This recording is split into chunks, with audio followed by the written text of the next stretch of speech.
Hello and welcome to an Elite Sports Debate Special. It's Ryder Cup week. It's a good week in the calendar. Just coming fresh off a pretty good Solheim Cup. Really enjoyed it. Very tight.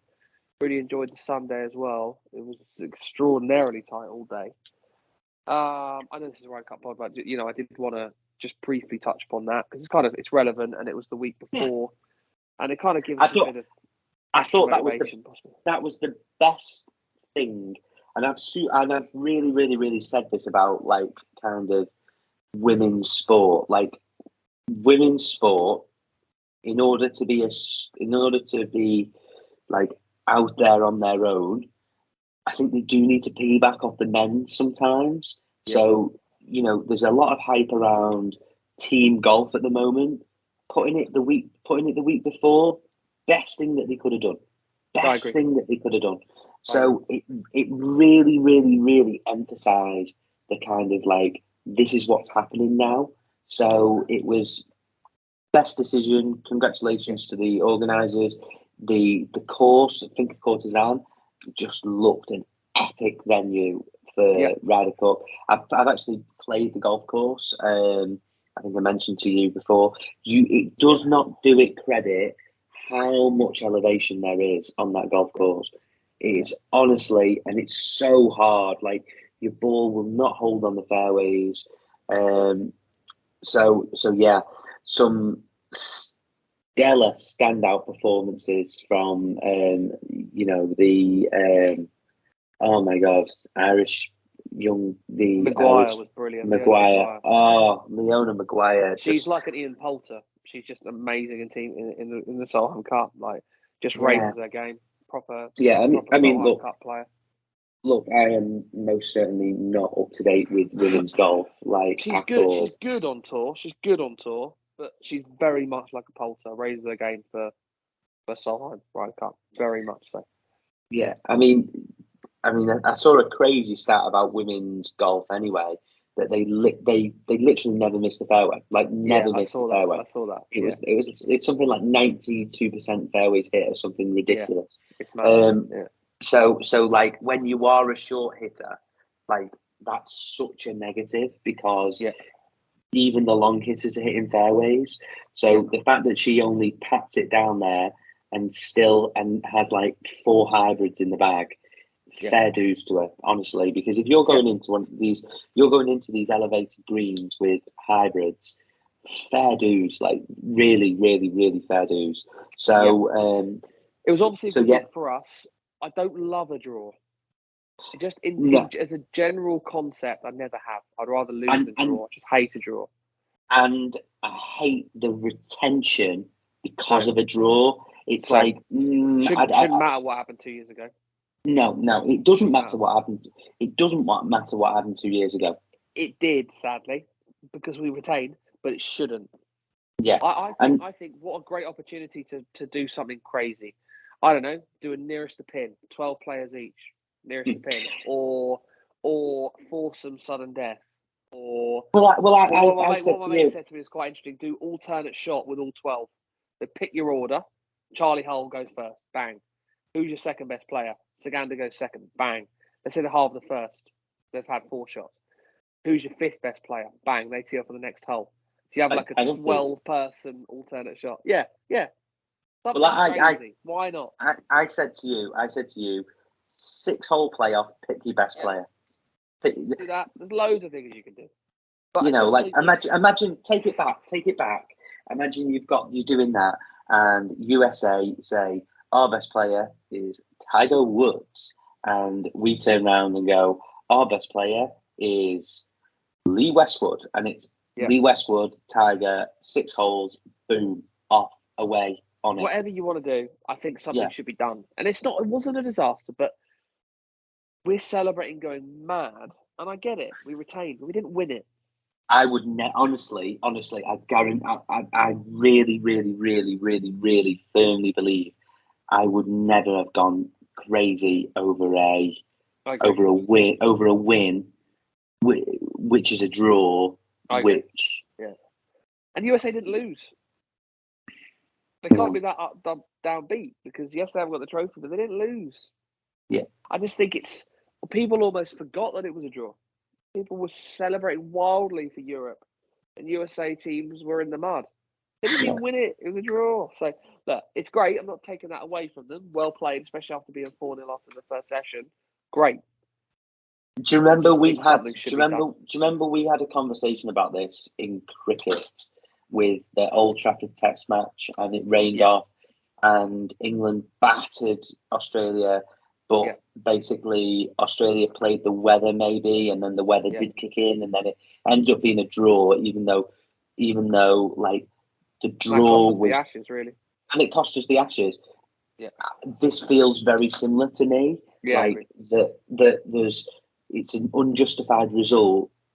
Yeah. Oh, yeah. So, but yeah. So anyway, right. Moving on to the Ryder Cup. The Ryder Cup. There's one thing that you mentioned just then, and you said the word "us." Okay. Do you feel European?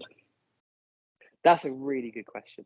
It's a really, really good question. No, I like the fact you asked that question. Actually, not really. No, I don't give a fuck. Honestly, I do not care. I know. Do you know what? Mean. Do you know who what you mean? Like this Ryder Cup supporting Tommy Fleetwood. I'm supporting Rory McIlroy. I'm supporting Shane Lowry. I'm supporting a lot of golfers that I really, really, really love. Okay. However, if Jordan Spieth and Justin Thomas is up against Højgaard and Abe, I'm not saying I'm supporting them. However, no, I get it. I'd love it to be a great match.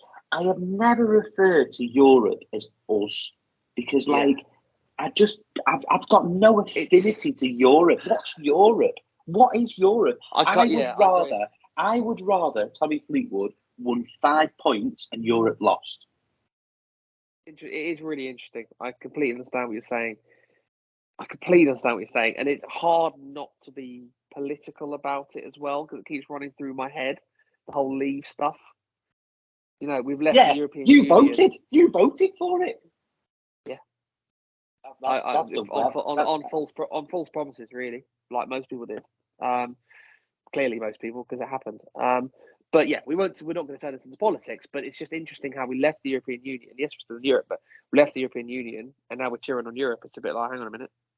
So I get it. The problem with it obviously always was it used to be UK and Ireland, and we used to get battered every time.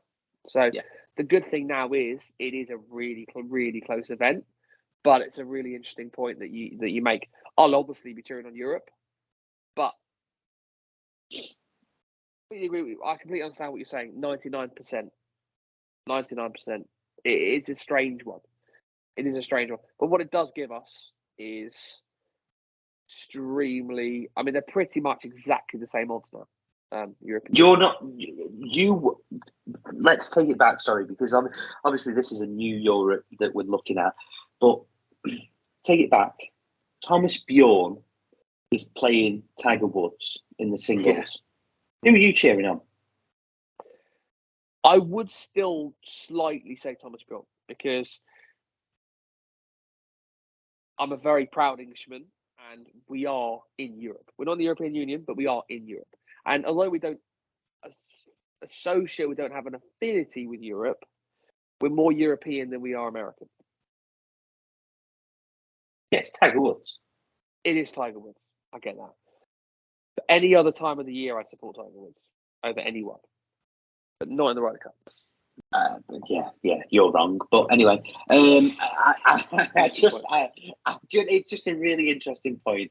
I don't have that super affinity towards Europe. I have that super affinity towards a lot of golfers that I really can relate to. And there's obviously a lot of the American team that I really can't relate to. There's Fat Pat's not there, so I hated him and I hate him. And there's Bryson not there, who I don't really like. So I think my biggest answer to your question is, this is going to sound really strange, I'm going to love watching it. I'm going to watch every minute of it, and I'm going to love every minute of it. I don't really care if we win or lose. Yeah, no, Do you know what I mean? I'd rather it be really close and we lost Yeah. than we Does won. Does it change anyone's life if we win or lose? No, No. no. There's a Whereas, huge financial gain.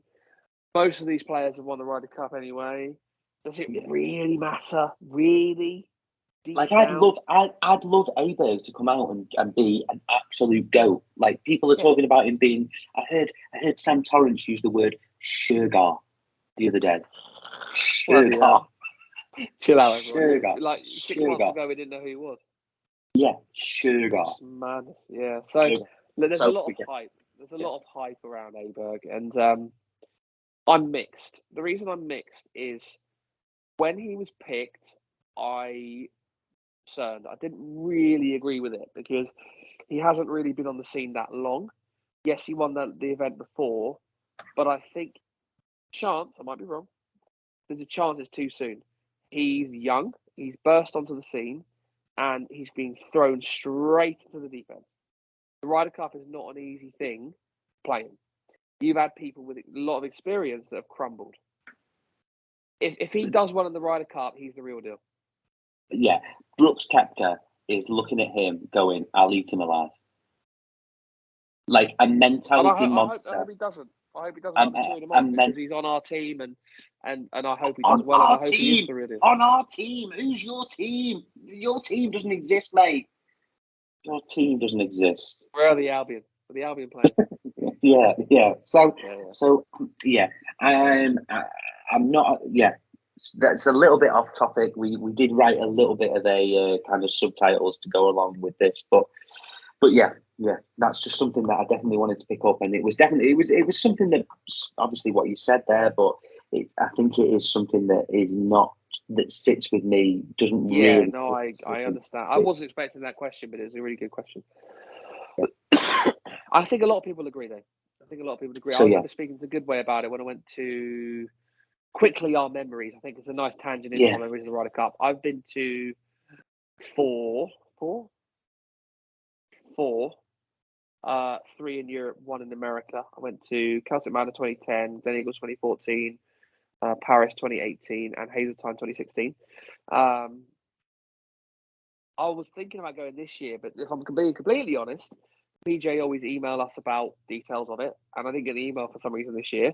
Emailed them saying, where's the details? And they said, the tickets are sold out. I was like, oh, great, thanks for letting us know. So, look, it's fine. I'm happy to watch it on the TV. I'm sure the coverage is going to be incredible. It's the first one at home I haven't been to since 2006. So, yeah, I usually go. The atmosphere is absolutely incredible. I always say to people, my personal opinion is it's much better than the Open when you go to watch it, just in terms of kind of everyone pulling in the same direction.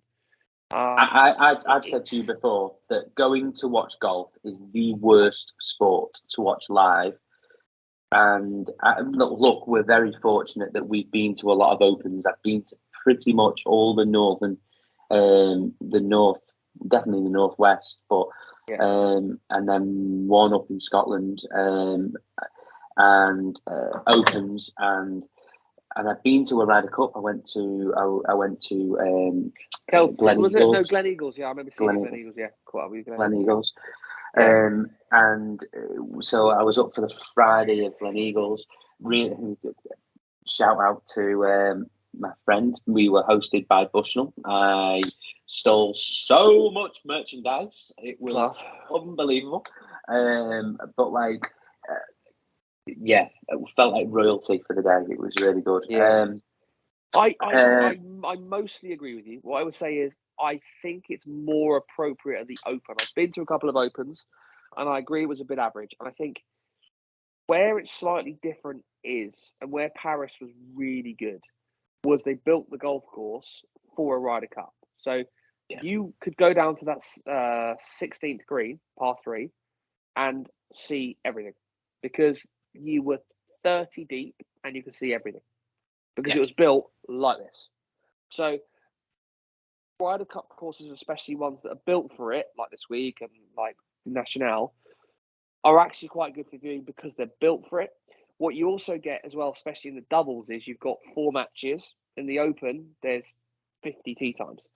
So it's kind of spread out a bit more, whereas this is 4 matches. So you tend to watch a fair amount of it. Singles is different. I went to Hazeltine and it was very good, but I missed out on the McIlroy Reed stuff, which I regret. By the time I was listening to it on the radio, I said to Goodwin, we have to go here. This sounds amazing. By the time we went there, the match died. People forget that was amazing. Back 9 was nothing. Back 9, they were both useless. So the hype there was the 3 or 4 holes.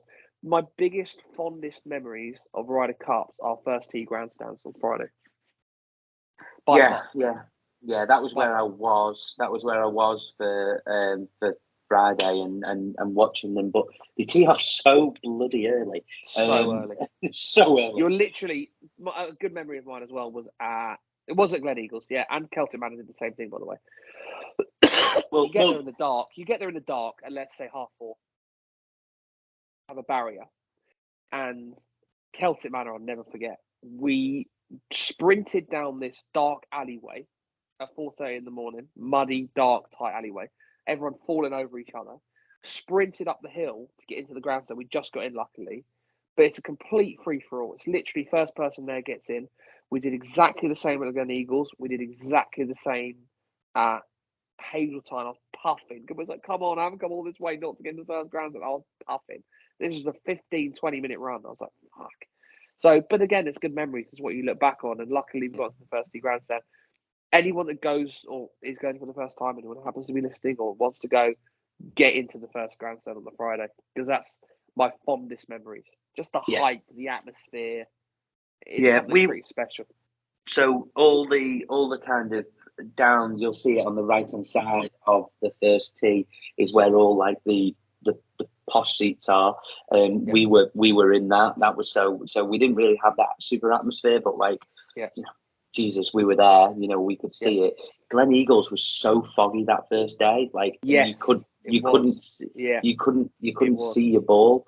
You couldn't see the ball. So anyway, right, that's not. My super fondest memory was actually you, pal, and it was 2010 Ryder Cup. Yeah. We were second year at university. Yeah, we made a big thing of it. Okay, and look, university, 19 years of age, we did not need an invitation for a party. Well, us lads, minus you, got so many drinks in, and we got so drunk in the room just watching golf from 6 a.m. till 6 p.m. Friday, all day Saturday, and we literally was just on Johnson Watch, and we were watching. Where is he? Yeah. Honestly, we saw you so many times, and then we saw. He hit one of the times, if people remember, 2010 Ryder Cup was the worst weather known to man. Monday finish. It was an absolute washout. Yeah. Absolute washout. Someone snap hooked the ball at one point, and we are sure it was you, was running down a slope and slipped. It was the best thing ever. It was. I did fall over. I got my shoe stuck in the mud. It was that muddy. I was at the top of the hill, and walking along, and all of a sudden, I walked along. My foot came right out of my shoe, and my shoe was in the mud.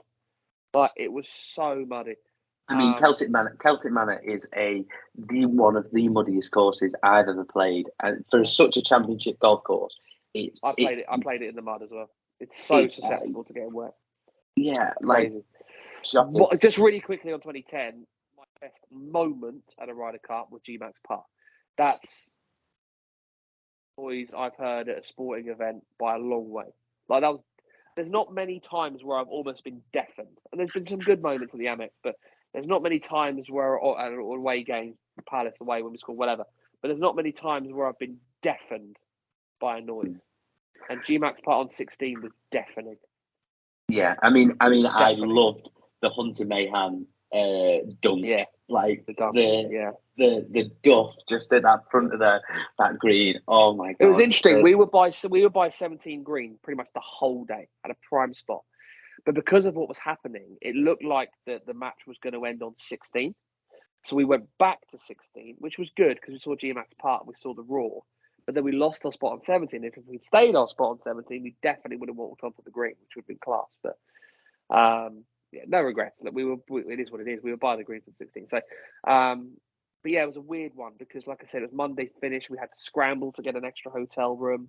I got like a Gatwick Express back to uni because I was desperate to get there because I had to get stuff on the Tuesday. I think we had stuff on the Tuesday. So, yeah, I remember scrambling back that day, that night. So that Monday finish was a bit of a scramble. And we'd been actually staying in Bristol when we went over. We had to cross the bridge every day because like accommodation is so hard to get near there because it was just so busy. So, but yeah, good memories. But like I say, it's always nice to be able to watch one on TV. Obviously, I watched Whistling Straits on TV because of COVID and stuff. But you know, I haven't watched the home Ryder Cup since 2006 on the TV. So. Like I'm sure the coverage is unreal. The coverage on the TV, like the disparity of being at a live sports venue versus watching it on TV. So football, being there versus watching it on TV, it's so much better being there. Yeah. But like TV's okay, but so much better being there. If you look at tennis, so much better being there. It's okay on TV. Golf is so bad being there, and it's so good on TV. Like the singles, as you mentioned it, then 12 matches, like spread out. You're never going to be TV. You will not miss a beat. You won't miss a moment. Yeah, you will not miss a moment. To get all the moments. So, yeah, I agree. So I personally, what I want to say to really encourage people is, if you're not really into it or you don't really know what you're doing with it, honestly, invest in it, because trust me, you invest this weekend into this event will stick with you for a long, long, long time. Because I'm not a massive avid watcher of golf, but there is not a chance I'll miss a minute of the Ryder Cup because it's such good. It's so good. Yeah, I pretty much cleared my diary. I mean, the Friday I'm in the shop all day, but I'll be having it on. Saturday I'm off all day. That's gonna be a great day because it's Ryder Cup. There's 8 games of Premier League games on Saturday. That's gonna be class. And then Sunday I've got a little lesson in the morning because 10:30 I think is the Sunday. Yeah. Because obviously it's not 2 rounds of 18, it's just one. So yeah, I'll be absolutely glued to it as any golf fan should be. And it is a great event. It's fantastic. A lot of people say it's an exhibition match, and it's not about the result. It's about competition, the fist pumps, the roars, players going crazy, players playing for. We've talked about it a bit before. The players playing for that pride, the team environment. They're playing for their pride in a team that happens to be called Europe. It happens, that they are playing for keeping. It's an individual. It's an individual sport. It's an individual sport representing themselves in a team, and they don't want to let anyone else down. And they want to prove themselves. They want to prove themselves against those cocky Yanks. Partly that you're representing your country a bit as well. So there's a lot of like England flags out there, Ireland flags out there. So I think you're representing your country a little bit as well. I think as well, part of what makes it so important to them, or the perception that it's important, is people of time has gone by. So Sam Torrance always cries when he talks about the Ryder Cup. It was huge to him. Seve always cries when he talks about the Ryder Cup. It was huge to him. Arla Tharbel lived and died by it.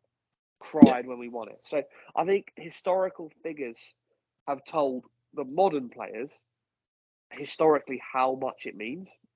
Yeah, I mean, ultimately, we're not going to know that because we're never going to play in a Ryder Cup. But yeah. The course. That's the second thing that I wanted to come on to. I never caught the DP World Tour event when it was there, so I never caught that. But not much. The things that I've caught really more is the YouTubers who are playing it currently, Rich Shields and all those kind of people. Bullard went there, didn't he? Bullard and Yeah. Golf life, it's the only life I know. Mate, they've got something there. That's gone mad, isn't it? Yeah, I love it. I've been watching it It's for gone years. mad.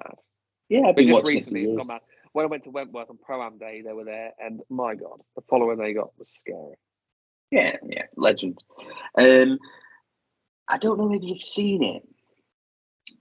I watched a video about how Europe have been using this money ball technique with how they've set up the course. So, Right. and what I mean by that is they'll look at it and say, okay, our players, USA from 120 yards are shit hot. Yeah. So we're going to make sure that those par fours are not going to leave them 120 yards. So they're not going to be, say, 480-yard par fours because etc. Whatever the maths is in order to leave them with 120. So there's going to be short par fours or long par fours. Yeah. Because USA are so much better than us at 120-yard par fours. This is the other thing. Europe, being the home team, get to set up the golf course. They set up the course to fit with how the European team is. So USA hit the ball further, so they're going to make the course not super long because that plays into the hands of USA. Historically, and it's the same this week, but historically, Europe have set up thick rough because the theory is Europeans are not quite so long, but they're straighter. You go to America, they set it up really long, and you can hit it wherever you want. To suit player, though, he's not playing, but to suit players like Bryson in better ball, that you can just carve it wherever he wants. I remember Mickelson going crazy at Paris and going moaning like a bitch. It's impossible this rough's a joke. Don't hit it in there. You know, we've had players like Westwood, like Donald, just laser off the tee, laser straight. So we can set the course up how we want, which is a very interesting point you made. The rough is up this week. Everything I hear, people that I know that have played it fairly recently said the rough is mad, and it's like 5 yards off the fairway. So the other thing as well is what they've done is they've moved the galleries back 15 yards, and what that means is that if USA miss, then they may miss wide, whereas and if you miss wide, then you're in trampled down rough, which is almost a semi-advantage.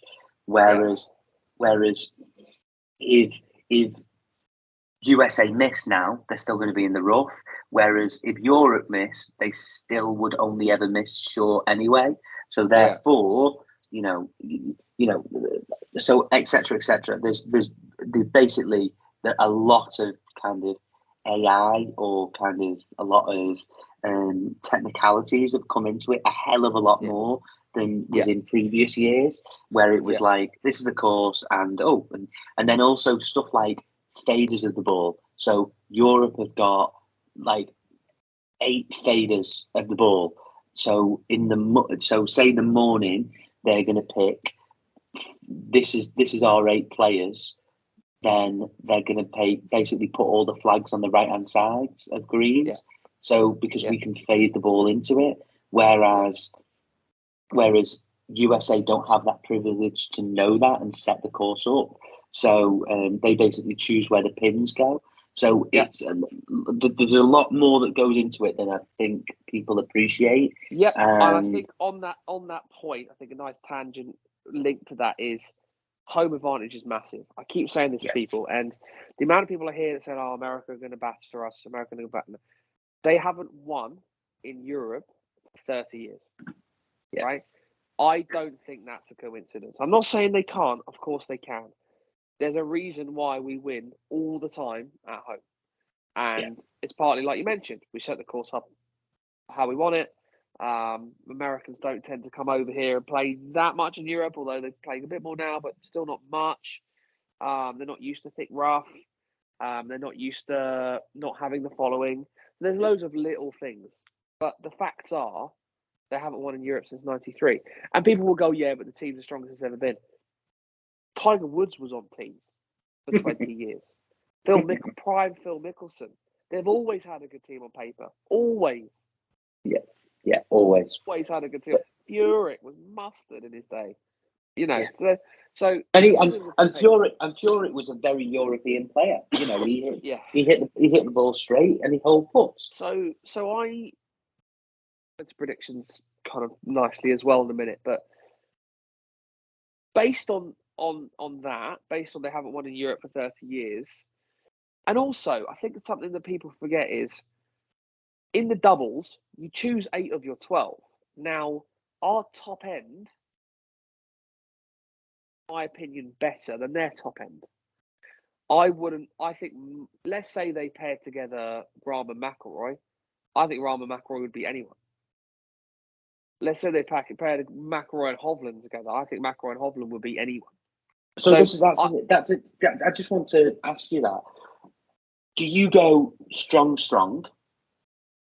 or do you go? Sorry, let's use the word. Let's grade them. So McIlroy being an A star, Rahm being an A star, Hovland being an A star. Would you go A star, or would you go A star B? Like A star, basically saying to yourself, I'm guaranteeing myself 4 points minimum. McIlroy, Rahm, and Hovland are 2, 3, and 4 in the world. Yeah. So and I'm not sure he will, I 1,000,000% to McIlroy, Rahm, and Hovland at the start of the week. Boys, you're playing 5 matches. Yeah. Done. Yeah. I think he needs to. By the way, I think he needs to. You boys, get ready to play 5 matches. Are key players. I don't really know about pairings. You know, would they pair up McIlroy and Hovland? Is that too strong? What I mean is, does that take away from a different pairing? I don't know. By the way, we do also have Fitzpatrick is 8 in the world, Tyrrell's 11 in the world, and Fleetwood's 13 in the world. So a lot of our English players are also very good. Going back to great point you made, but going back to my previous point as well, is we only need to play 8. So yes, the weakness in the team, you could say is Højgaard, you could say McIntyre's a bit of a weakness. They don't need to play them until the singles. Obviously, in the Solheim there was the rule where you had to play in one doubles, and I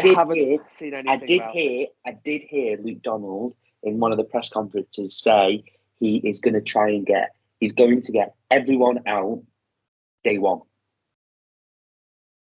I don't like it. I don't like it. Play strong players. So you're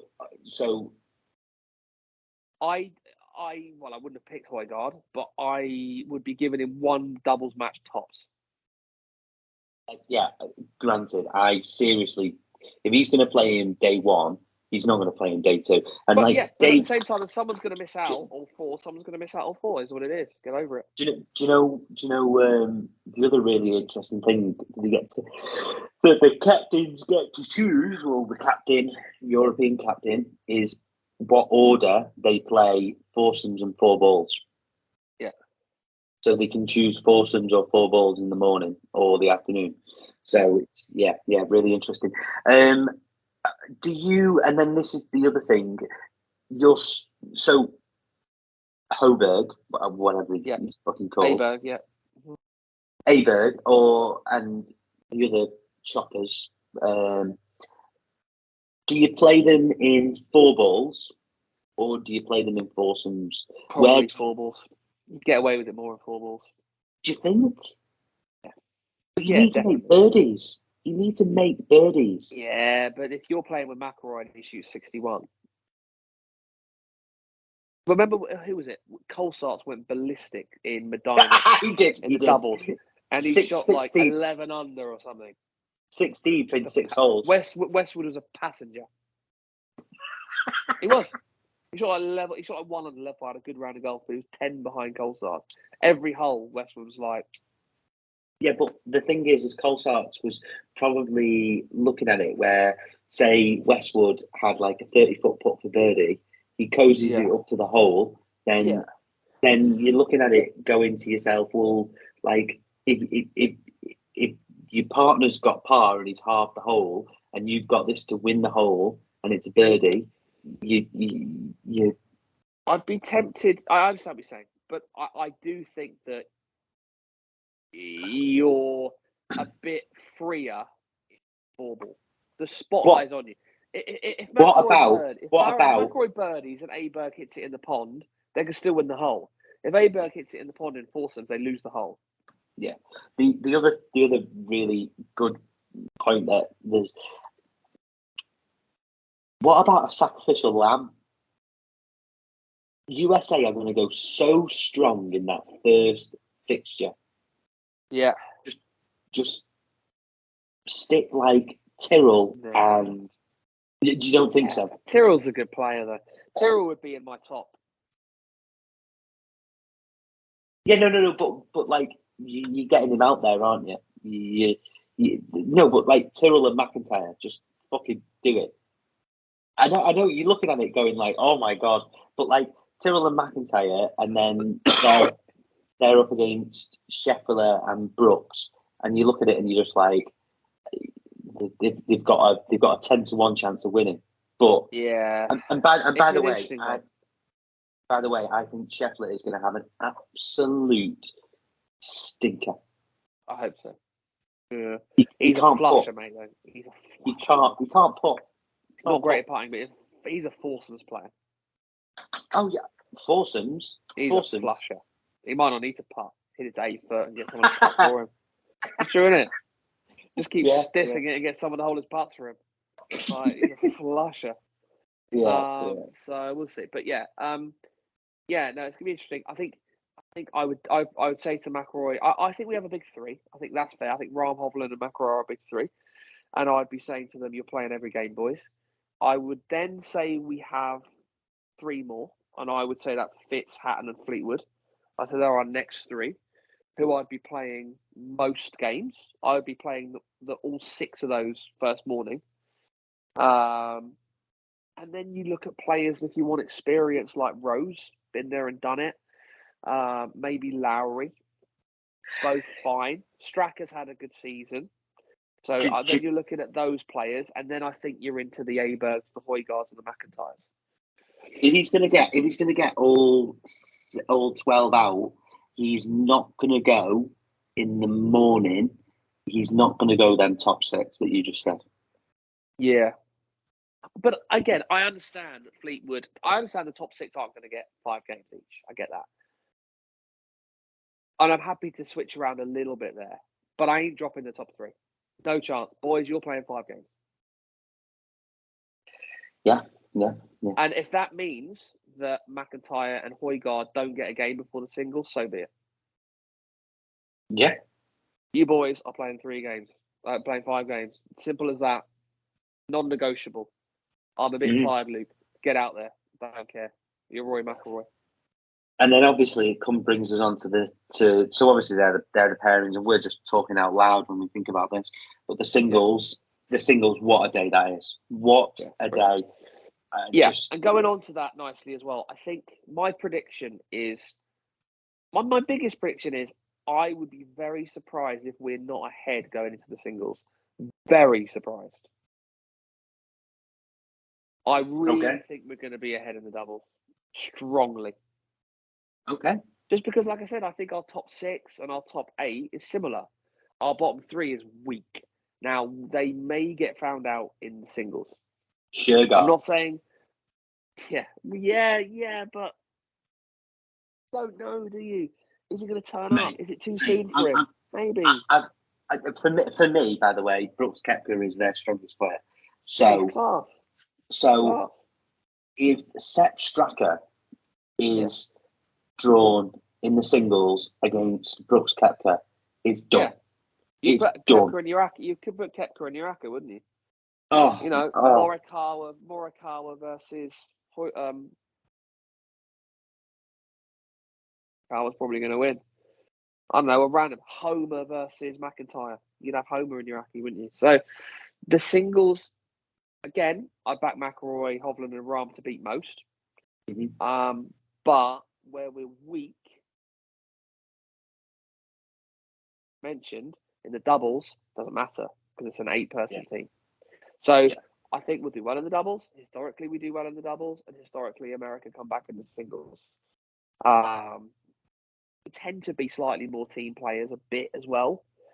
I think part of the reason why Tiger never did well in Ryder Cups is he a team player? I'm not sure. He just didn't give a fuck, mate. He never gave a fuck. Yeah, it's partly never give a fuck, I think. It's partly, I'm not sure he's a team player. He wasn't grown up to be a team player. He was grown up to be all about himself. And also, Tiger Woods was paired with was worse than him. Can you imagine that? I know that the guy I play with isn't as good as me. Yeah, but he knew that for his whole life. So that's part. I think there's a few reasons there why he didn't do well, but I just think the Americans tend to be a little better in singles where they focus on themselves a bit more and how I'm doing rather than a team situation. So yeah, I think we lead into the doubles, and hopefully we have a big enough lead that we can hold. If we're like 9-7 going into the singles, I'm worried. I'd want to be 10-6. But wow, what I would say as well is I think we win, but I think we win in a close contest. I don't think we piss it. I think my prediction was 15-13. Doing a little fun thing. Doing a little fun. It could be a draw. Yeah. It could be a draw. The odds really quickly are very interesting. Very, very interesting. Months ago, America were odds on, quite comfortably odds on at like 1.7, and we were about 2.6. That's like 13-8. We're now favourites. So that has shifted hugely. We've gone from 2.6 to 2.1, and America have gone from 1.7 to like 2.3. So I won't go loads into the betting side of it, but obviously it gives you an indication as to who's favourites. And as of right now, we are 2.08 and USA are 2.24. So what I would say from a betting point of view is if you got the 2.6 on Europe, good luck to you. Great bet. As of right now, is USA 6-5 too big? Probably. Yeah. Probably. I think that's a bit overboard. That's gone a bit too big. Just wait until you see them pairings in that first morning. Yeah. And people are gonna shit themselves with how good that USA team is, because they are probably going to be favourites for 3 out of the 4 matches. That's fair. Yeah, that's fair. No, I completely agree with that for sure. So yeah, I think we'll do well in the doubles, and I do think it's going to be close. I think we'll nick it, but I do think it's going to be close. Pairings are interesting. The other quick thing I wanted to mention is, in foursomes you want reliable. I would have a Rose in a foursome, pretty reliable, but I would have an Aberg in a bettable. I would tell you who I would go for. I would go McIlroy, Aberg, 4 balls. Sugar. McIlroy, Aberg. McIlroy's reliable. Been there, done it. Class player. Usually ups his game for the Ryder Cup. And Aberg, look. There's McIlroy. There's your partner. He's been raving about Aberg. He says he's fully on board. You've got someone there that believes in you. Go and play your game, Aberg. If you don't, I'm going to shoot 64 anyway. What about what's your thoughts on nationality? So McIlroy with Lowry. By the way, here's a really good one for you. Lowry will be paired with Hatton because they had a really good match at Western Straits. I think it's more friendship. I could be best mates with someone that's French. Not the same nationality, but I'm closer mates with him. So yeah, Tommy. I think it's more Tommy and Molinari. Tommy and Molinari. Perfect example. Example. It's a shame Molinari's not there, but I get it, obviously. Yeah, I'm not for that. I think it's more. Here's a really good friendships. One. Would you have picked Molinari based on I know he's obviously his form is falling off the planet, but you're looking at it thinking to yourself you're in Italy. I only need to play him in a pairs with Tommy. Yeah. And a singles but he would add so much to that team room that you get him out first thing on that Friday morning, and then he doesn't play again till the singles. He could win. He could win that first game, and you're going to play him on the Saturday. Then, he could. Yeah, Do you get? I completely understand what you're saying. Yeah, I think he's a better pick than Sepp Straka. Yeah, or Højgaard.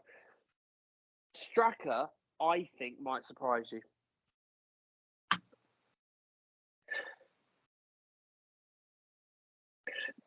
Brian Harman is their worst player, and he's just won the Open, mate. I know. But Straka did well at Wentworth. He's had a good season. Won a couple of PGA Tour events. Where else did he impress me? Second in the Open. I think he's a good player. I think having Straka over Højgaard all day long. Yeah. Højgaard is Aberg. I think it's a little bit loose, and if he is Shergar or if he's close to Shergar, that's really good. But that other kid is, weak link. Yeah, Meronk can definitely count himself unlucky. Yeah, maybe Molinari. I understand the case for Molinari. I think Molinari's got more of a case than Højgaard. And I think if Molinari showed slightly better form, we probably would have picked him. He's shown nothing. He's a bit too far away. He was just a bit too far away, sadly. Also, quickly coming on to picks, I wouldn't have gone Højgaard. I've come round to Aberg. At the time, I disagreed, but I've come round to Aberg because I've realised that he is a flusher. So I've come round to that. But I wouldn't have gone Højgaard. Meronk. I would have been Meronk for Højgaard. Meronk's won 3 times. He won the bloody event at Marcus Simone last year. I know. Like, he won 3 times. Won the Irish Open, the Italian Open, the French Open. Like, he was really hard done by. So I would have gone Meronk for Højgaard. And the Americans, I think people aren't talking about this enough. So when people say, "Oh, players weren't picked because of live," Brooks didn't qualify, and he was picked, and he was live. Okay. So I thought he qualified. He got picked. Very nearly qualified, but he didn't go. He didn't qualify. He got picked. 100%, and he's live. So that argument of we can't pick live goes completely out the window. Bryson DeChambeau is probably their best better ball player. Yeah, along with DJ. Those two. How they're not even get. Did you see Bryce's comments on this? He won that little event this week. Yeah. His comments were like, "Yeah, it would have been nice to get just a phone call." Didn't even get a phone call. But he shot 58. He shot 58 3 weeks ago. That's Zach Johnson for you. Like Zach Johnson is. Who's scared more playing against him? Name a bigger anti-lad. I know. Who would scare you more playing against Sam Burns or in better ball? Sam Burns or Bryson DeChambeau? I think basically Burns got in on the back of him winning the match play. Yeah, I get it, but I would have to have picked Bryson. I would have to have picked him. Yeah. Especially in better ball. Mate, like, put you with a Morikawa who's going to be solid and fill your boots off the tee. It's JT, isn't it? But Mr. PGA, you're not going to, he's Mr. My dad was a pro. This is just my opinion. People disagree with it. How Justin Thomas can get in when his form has been disastrous. Yeah. He's been sat at home on the weekend of all majors. Like, his form has been awful. Yeah. So, and then people go, "Yeah, it was Justin Thomas." Yeah, but it's Dustin Johnson. So, do you know what I mean? It's Dustin Johnson who's played better than Justin Thomas and hasn't got in. And people are like, "Oh, yeah, but it's Justin Thomas." Bullshit. So I'd have gone Bryson and DJ instead of Sam Burns and Justin Thomas. And then their team is mustard. But I think, look, if I would have picked Bryson and I would have played him definitely in both better balls. And put him with a flusher, put him with Scheffler, put him with Morikawa, put him with a flusher, put him with Scheffler. Oh my God. Scheffler and Bryson in better ball. Bryson and Brooks. Outrageous. Bryson and Brooks. Yeah. So I think they've got the selection wrong, and I'll be interested to see whether that or not. I think maybe we got one wrong. Other than that, One of final thoughts, because we're literally going to talk for 5 more minutes. Really looking forward to the opening ceremony when they stand there with all the wives. The Americans are always banging, absolutely banging. Yeah, the wags are unreal. Oh, the wags are they're on point. They're on point. One of my favourite moments was Ricky Fowler not having one a couple of years ago, so funny. And he was loving it. Funny. So, It's always good the open ceremony as well, because I love how they announce it. Yeah, they do the pairings. They're like Rory McIlroy and Sergio Garcia, and they stand up, and I was like, "Yay!" Yeah. And it generates a bit of hype. And they're looking over. Obviously Rory is super American now. He's looking over, and he's just like, "Yeah, I can't wait to trash you." So love it. Super excited for that. I will be.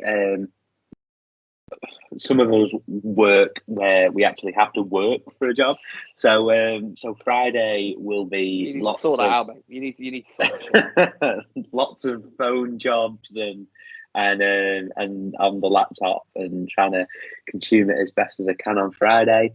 And then Saturday I've got a fixture in the morning, and then I'm actually going to Warehouse Project on Saturday night. But then Sunday is completely empty. My diary is Ryder Cup. So get up at 9:30, stick it on. Yeah. There's going to be lots of content watched. So super excited. I will not be ending this by saying go Team Europe, because that's not. I'm going to say go Tommy Fleetwood, go Rory McIlroy, go Jon Rahm. But I want excitement. That's what I really want. Out of everything else, I want excitement. I agree. I think the bottom line is, as well, I think, like you said, we want excitement, we want drama. If Europe went 8-0 up, I don't want that. It's not drama, is it? No. And yes, I'm slightly happy that Europe are going to win. Closeness, I want drama. The scoreline was brilliant because it was close. I'd be more gutted at, like a runaway victory. Yeah, exactly. I'd rather USA win tight than a Europe walkover. I agree. Yeah, the drama that I want to definitely see is to short that USA. I want drama. I want McIlroy going mad. I want big fist pumps. I want hole-in-ones. One of my favourite moments just then, celebrations. Okay, celebrations. I've got 2 for you. Yeah. Bubba. No, not Bubba. What Celtic Manor. Bubba and Jeff Overton. No. Yeah. Boom, baby. Boom, baby. Yeah, that was close. Yeah. And then him riding his driver. Boo Weekly. Yeah. Off the tee. Amazing. And then the final one was the, as you mentioned a little bit before, Rory going full American. I can't hear you. And then full Biffner. And then Fat Pat rolls it in. Yeah. Did you hear Rory after that? And in the weeks after, he said he regretted it. He said one of the reasons he lost was because he went mad. Yeah. And he said he shouldn't have got that emotional and that high because the drop was so big. Yeah. He peaked too soon. His back nine was shit. So you need to have a bit of that. So you need to kind of stay a bit more in the moment. One of the ones I love, being a Tiger pervert as I am, Tiger Medina, when he hold it and halfway there he's pointing off to the next tee. Yeah. And he gets the caddy to get the ball at the hole and he's just pointing that way. He's like, yeah. Oh, it's just brilliant, mate. The drama. Do you know what? I might stick Medina on again at some point this week if you want drama. Yeah. That was just a great watch. Yeah. Oh. Ian Poulter. Never, ever get bored of Medina. No. Never. Ian Poulter, whether you like him, love him, hate him, whatever, what he produced in those last 6 holes is Special. something special. Like, really is something special.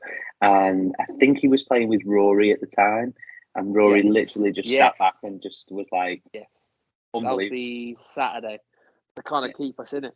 Yeah, I think we were 10-5. We were 10-4 down. We were 10-4. People forget this. We were 10-4 down. And we managed to somehow win those last two to get us 10-6 to keep us in it.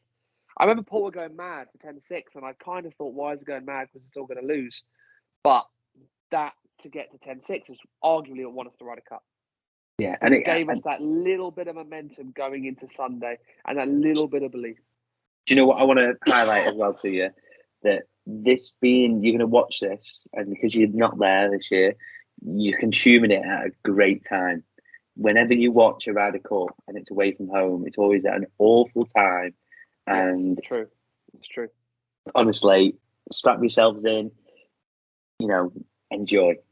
Early start, I think they're an hour before, so I've heard rumours that it's going to be 6:30 first tee time.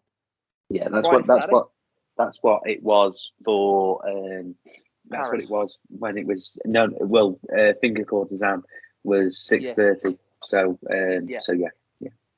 yeah. So it's pretty early start, but that's great. Perfect. I'll be getting up. I mean, if it started at 3 a.m. 2 a.m., I'll be watching it. So it's irrelevant, but just to let everyone know, set your alarms. Yeah. So if it's 6:30 versus tea time, I'm going to be 6. Really, I'm going to be 6. Yeah. So cool. Perfect. Good. I think we've covered everything, mate. I think we've covered everything we wanted to talk about. Yeah. And our kind of your prediction. Not really. What do you think is going to happen? My prediction is that it's going to be, I think USA win. I think it's going to be 15.5, 12.5. Yeah. Okay. Yeah, and I think I'll go 15-13 Europe. I think we're going to be 10-6 ahead after the doubles, and I think we're going to lose the singles, but we're going to hang on.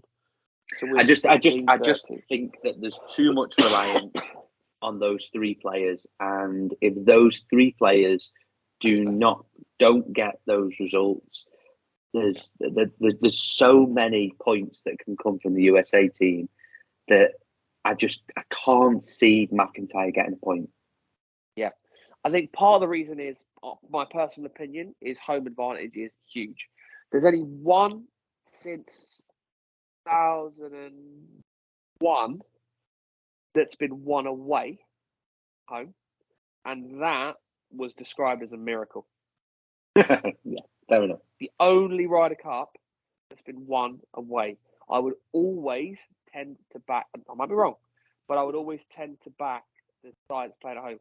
I bet a lot of money on America winning the last Ryder Cup because they had a better team, because they were at home.